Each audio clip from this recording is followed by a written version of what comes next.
Support comes from the Missouri Forest Products Association, providing more than 41,000 jobs in the production of wood pallets, railroad ties, white oak barrels, hardwood floors, and more.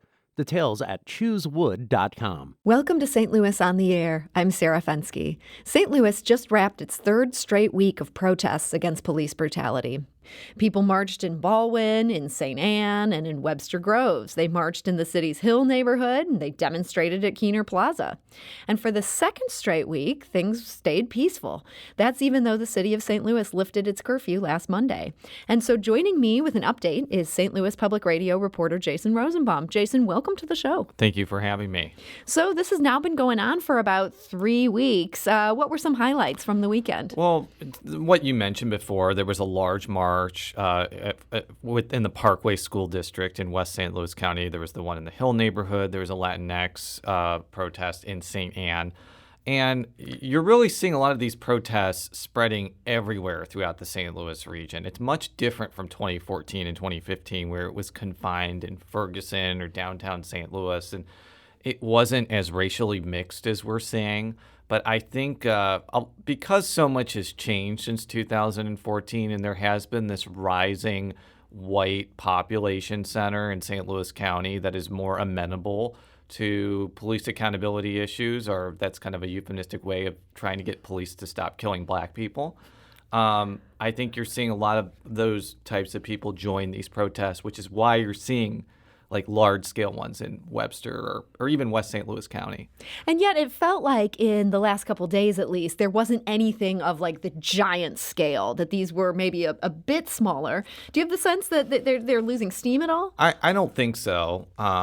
I think that they are just becoming so abundant, and and many of the protests have a pretty unified message that it may seem like it's losing steam.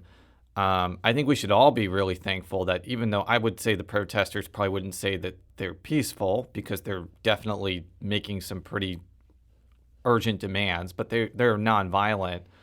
I think that we can all be happy about that, regardless of the continuum where you fall on for the protests. Yeah, and it seems like that has been the case every day, every night since that one really bad night. That was a Monday, and it seemed to mostly hit in St. Louis City. The former police captain David Dorn was killed. 4 police officers were shot. Since that night, things have felt very quiet. Why do you think that is? They haven't necessarily been quiet, because some of the largest protests have happened after that. But the protest leaders came out the next day. They unequivocally condemned the violence against retired Captain Dorn and the police officers. They took a day off, which I think was a brilliant strategy, because if anybody would have come out that night, it would have been people that were not there for the right reasons.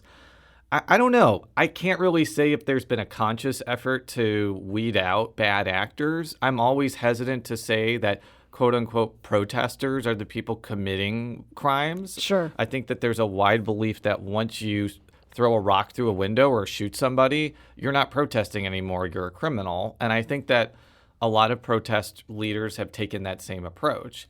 And I think ever since then, it's been just a completely different atmosphere. But I don't think it's slowed down. I think it's actually gained a lot of steam. There have been a lot of people out there marching. Yes.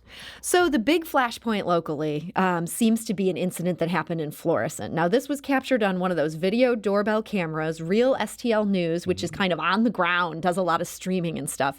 They got this video, and from there it just took off. What do we know about what happened in this incident? The details are a little sketchy, but from watching the video, a police detective named Joshua Smith was driving an SUV and hit a man. We don't know who the man's name is. We don't know how old he is, but he hit a man, got out of the car, and from watching the video, struck him. I thought I saw him kick him. I'm not sure it if you looked saw like it, yeah. It certainly saw it. It was dark, but it looked like he was kind of wailing on him, honestly, at one point of this video. Yeah, from watching the video multiple times, that seems to be what I saw. And it created a firestorm. The Joshua Smith was suspended, and 2 other people who were in the car were put on paid administrative leave. Last week, Florissant Police Chief, Fagan fired Smith But I think that there's a lot of people who were at protests in Florissant that want Smith criminally prosecuted. They see the firing as kind of a first step. Then they want to see him arrested, indicted with something, and eventually convicted. Do you think there's any chance of that happening? Well, right now, the St. Louis County Police Department is investigating. They're not going to be turning it over to St. Louis County Prosecutor Wesley Bell because there is a conflict. Wesley Bell's, I guess, spokesperson, but somebody who works with his office, Tim Swope, his son was in the car. Was in the car that this police detective was driving? Right. Yeah. Boy, what a small world it because can be. Swope was a former police. I think he used to work for, a police state. He certainly worked for the North County Police Cooperative, but he also was in St. Charles for a while. So that family has a pretty lengthy history of being in law enforcement. So because of that familial tie, Wesley Bell said he had a conflict of interest, and Tim Lomar, who's the St. Charles County prosecutor, will be the person that, I guess, makes the final call on whether to prosecute Joshua Smith or not. So this is being looked at for possible charges. Right. And I think the investigation from all my reporting is from last week, but the investigation's still ongoing, according to the St. Louis County Police Department. I will just point out that Scott Rosenbaum is a noted attorney, not related to me, by the way. I'm Rosenbaum. He's Rosenblum. I've heard from other media outlets that he's representing Smith and has classified this as an accident. So I just want to make sure that perspective is conveyed. But I think that people are not going to be happy in Florissant unless there is some sort of criminal justice process beyond just the administrative process of him not being a detective anymore. Now, you mentioned that we don't know who this victim is. Nobody has named the person who was hit by this police SUV and who then appeared to have been violently arrested. Do we know anything about the context here? I know you talked to an attorney representing this man's family. Yeah, I talked with Gerald Christmas about that. He mentioned that this person's ankle was shattered. I've read elsewhere that he might have been arrested on unrelated charges, but I don't know much about him. There were a lot of people at the protest that were like, we don't want this person named because he's a victim, basically. It's kind of the same concept that, if somebody is a victim of a crime, they don't necessarily want their name put out because, as we've seen with other African Americans who have been killed by police, one of the knee-jerk things is to bring up that person's history and try to discredit them. I think that's kind of where it's going on that. That's probably why the person hasn't stepped forward voluntarily. And your sense from talking to Gerald Christmas, the attorney for this family, this is not somebody who wants the spotlight. No, clearly not. Okay, well, it's an interesting case. It feels like there's so much we don't know about this, and yet there have been some crowds that have been going to the Ferguson Police Department and City Hall to protest. Florissant, sorry. That's good that you mentioned that because Florissant is an unusual city compared to other St. Louis County municipalities. Unlike Ferguson, where the city manager is in charge of everything, the mayor of Florissant is a strong mayor. So all the accountability flows to him because he appoints all the department heads and he is responsible for managing the police department. They can't use the argument that, well, this happened and it's an unelected person's responsibility.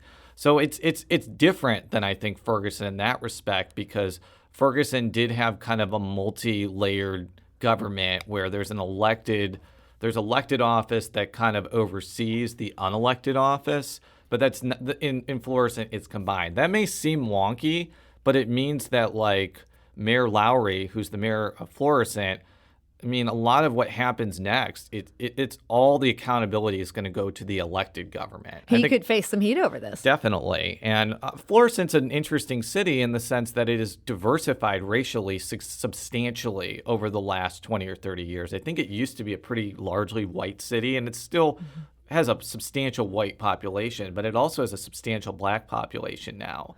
So I think not only the white residents, but I'm sure the black residents are going to expect this situation to be adjudicated rightly, basically. So we're going to have to keep an eye on this. It sounds like at this point it's in the hands of the St. Louis County Police and then St. Charles County Prosecutor Tim Lomar. They'll be making the decisions on what happens next. Yes. Okay.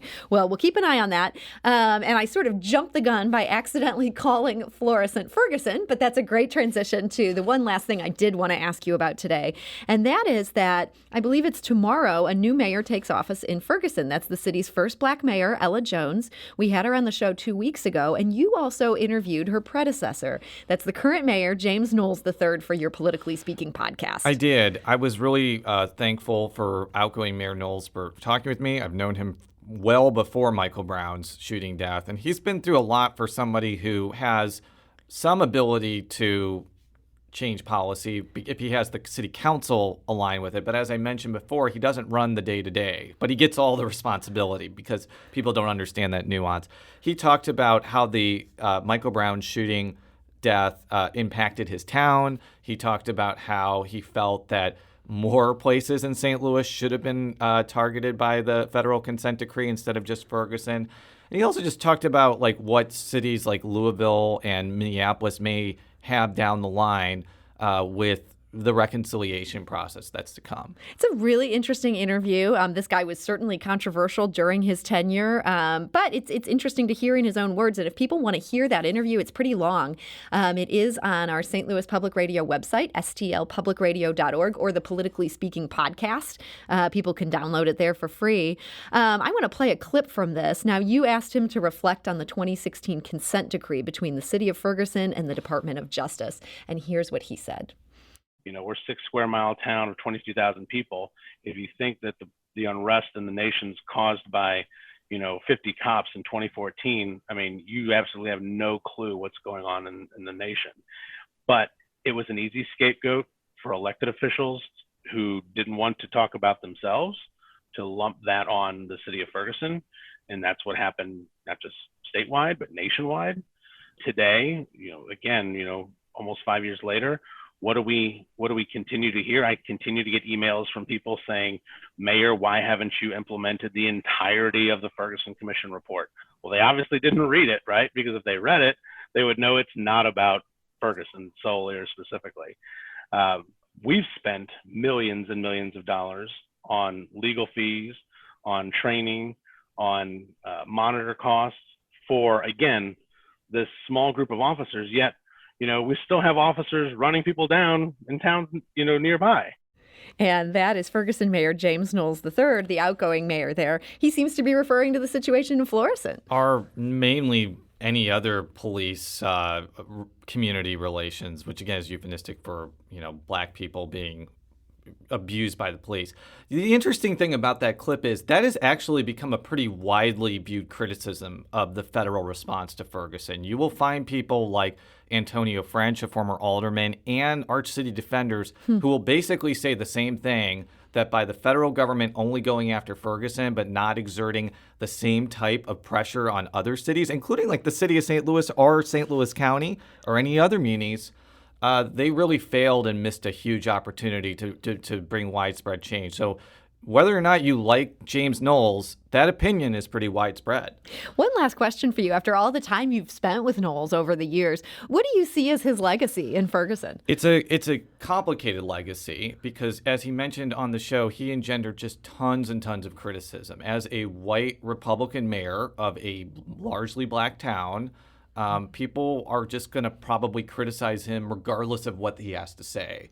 But his legacy will be that they did make a lot of changes after Michael Brown's death, some which were done because of the consent decree, and some, as he'll point out, they did on their own. Mm-hmm. So the town has changed a lot. And I agree with him when he says people that say nothing has changed are just not looking at the whole picture.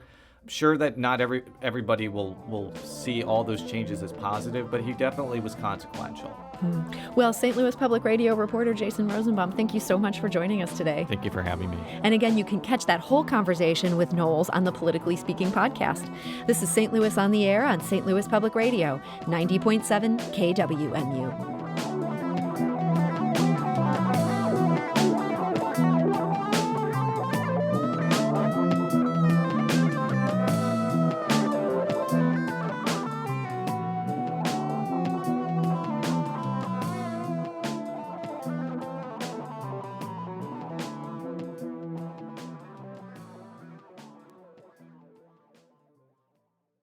Support comes from Missouri Forest Products Association, committed to sustainable and sound conservation of the state's forests, which support more than 41,000 Missouri jobs, resulting in a $10 billion industry.